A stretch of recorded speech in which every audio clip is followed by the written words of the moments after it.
Phases of skill learning. Hello ট্রেনিরা, আজ আমরা ফেজেস অফ স্কিল লার্নিং এর ব্যাপারে জানব। এই ভিডিওর উদ্দেশ্য হলো এই ভিডিওর পর আপনারা যা শিখবেন, স্কিল লার্নিং ডিফাইন করা, ট্রান্সফার অফ স্কিলের প্রসেস বোঝাতে পারবেন, ফেজেস অফ স্কিল লার্নিং বোঝাতে পারবেন। তাহলে চলুন শুরু করা যাক। দক্ষতার ধরন এবং জটিলতার মধ্যে ভিন্নতা থাকলেও বিভিন্ন মোটর দক্ষতা শেখার সময় লোকেরা যে প্রক্রিয়ার মধ্যে দিয়ে যান সেটি এক সমান। শারীরিক দক্ষতা শুধুমাত্র দেখে এবং করার মাধ্যমে শেখা যায়। নিয়োগকর্তারা এই পদ্ধতি পছন্দ করেন। এইভাবে নিয়োগকর্তারা তাদের কর্মীদের সাথে যোগাযোগ রাখেন এবং এছাড়াও এই দক্ষতাগুলি কিভাবে স্থানান্তর করা যেতে পারে সেই সম্পর্কে কোনো পদ্ধতিগত অধ্যয়ন নেই। দক্ষতা স্থানান্তর পদ্ধতির 7টি ধাপ রয়েছে।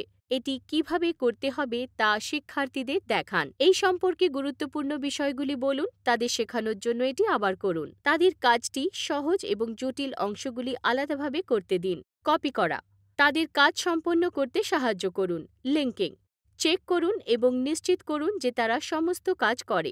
রিফাইনমেন্ট, তাদের কাজে লাগিয়ে অনুশীলন করান। শেখার 3টি ভিন্ন পর্যায় রয়েছে এবং সেগুলো হলো অ্যাকুইজিশন মানে অধিগ্রহণ, রিটেনশন মানে ধরে রাখা এবং রিকল মানে স্মরণ করা। প্রথম পর্যায় হচ্ছে অধিগ্রহণ।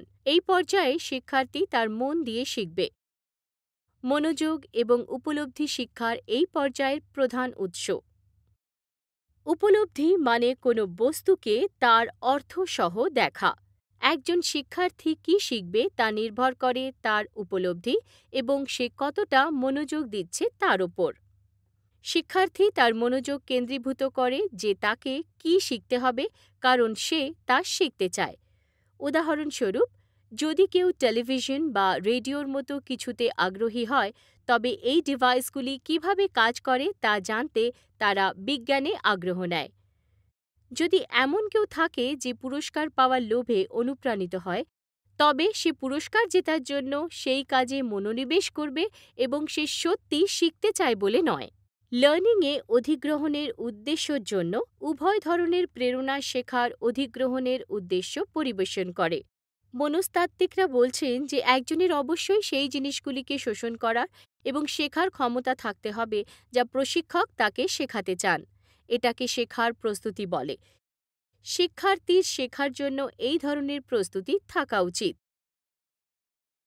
ধরে রাখা,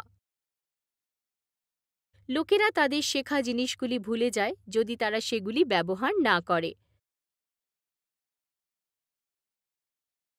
তাই মনোবিজ্ঞানীরা কম শেখার পরিবর্তে বেশি শেখার পরামর্শ দেন। অনেক কিছু শিখলে শিক্ষার্থীরা সারা জীবন সেসব কথা মনে রাখতে পারে। এমন একটি অবস্থা অর্জনের জন্য ছাত্রের অল্প অধ্যয়নে নিজেকে সন্তুষ্ট করা উচিত নয়, বরং সেগুলি মনে রাখার জন্য বারবার অনুশীলন করা উচিত এবং কেবল একবার মুখস্থ করা এবং তারপর ছেড়ে দেওয়া উচিত নয়।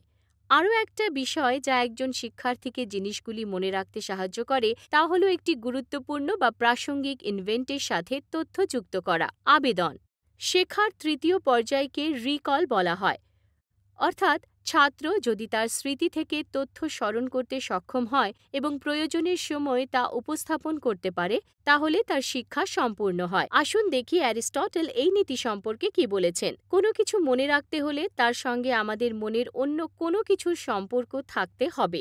আমরা যখন কোনো স্মৃতি মনে রাখি তা যদি আমাদের কিছু অভিজ্ঞতার সাথে সম্পর্কিত হয়, তাহলে মনে রাখা সহজ হয়ে যায়। আমাদের স্মৃতি ঠিক সেভাবে সংযোগ করে না, বরং তারা কিভাবে একে অপরের সাথে সম্পর্কিত তার উপর ভিত্তি করে আমরা স্মৃতি তৈরি করি। আসুন তাড়াতাড়ি দেখে নিই আমরা এখনো পর্যন্ত কি শিখেছি। এই দক্ষতা শেখার ভিডিওটি 7টি ধাপের মাধ্যমে দক্ষতা স্থানান্তর কভার করে। এটি শেখার 3টি ধাপ জড়িত: অধিগ্রহণ, ধারণ এবং স্মরণ। অধিগ্রহণ পর্যায়ে মনোযোগ, উপলব্ধি এবং প্রস্তুতি গুরুত্বপূর্ণ, যখন স্মৃতির অত্যধিক শিক্ষা এবং অন্তঃসংযোগ ধরে রাখতে সাহায্য করে। প্রত্যাহার শেখার প্রক্রিয়া সম্পূর্ণ করে। আশা করি আপনারা যা কিছু শিখেছেন তা ভালোভাবে বুঝেও গেছেন।